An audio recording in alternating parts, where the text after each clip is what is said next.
آپ بھی طبیعت اللہ مدھیہ پردیش میں نائب صدر ہیں، اس پر چند کلمات فرما دیں۔ السلام علیکم ورحمۃ اللہ وبرکاتہ۔ نحمده ونصلي على رسوله الكريم، أعوذ بالله من الشيطان الرجيم، بسم الله الرحمن الرحيم۔ قال الله تبارك وتعالى في القرآن المجيد والفرقان الحميد: واعتصموا بحبل الله جميعا ولا تفرقوا واذكروا نعمة الله عليكم إذ كنتم أعداء فألف بين قلوبكم فأصبحتم بنعمته إخوانا۔ فقال رسول الله صلى الله عليه وآله وسلم: يد الله على الجماعة۔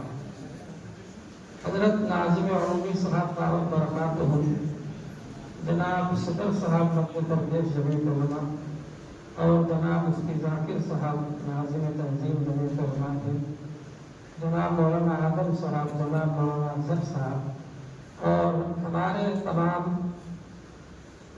ذمہ دار حضرات جو تشریف لائے ہوئے ہیں، الحمدللہ یہ ہمارے لیے بڑی خوشی کی بات ہے کہ ہمارے درمیان حضرت مولانا حکیم الدین صاحب دعوت برکاتہ ناظم عروبی جمعیت علماء ہند تشریف فرما ہے اور وہ انشاءاللہ ہماری تربیت فرمائیں گے۔ جیسا کہ ہم لوگوں کے لیے ضروری ہے کہ ہم منظم ہو، تنظیم ہو ہماری، اور تنظیم بنانے کے لیے ضروری ہے کہ ہمیں دوسرے کی باتوں کو برداشت کرنے والے ہوں، بڑوں کی اطاعت اور فرما برداری کرنے والے ہوں، اور اپنے چھوٹوں کے ساتھ شفقت کرنے والے ہوں، اور اپنے دوستوں کی باتوں کو برداشت کرنے والے ہوں، تو اس سے انشاءاللہ تعالی ہمارے درمیان میں جوڑ پیدا ہوگا اور ہم دوسروں کو بھی جوڑ سکیں گے۔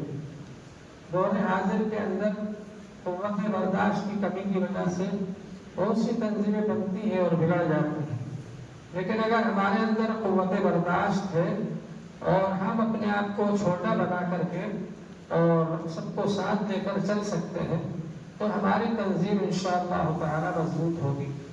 اسی طرح سے ضروری ہے تعلیم۔ تعلیم سے بہت پیچھے رہ جانے کی وجہ سے ہم لوگ پسماندہ ہو گئے۔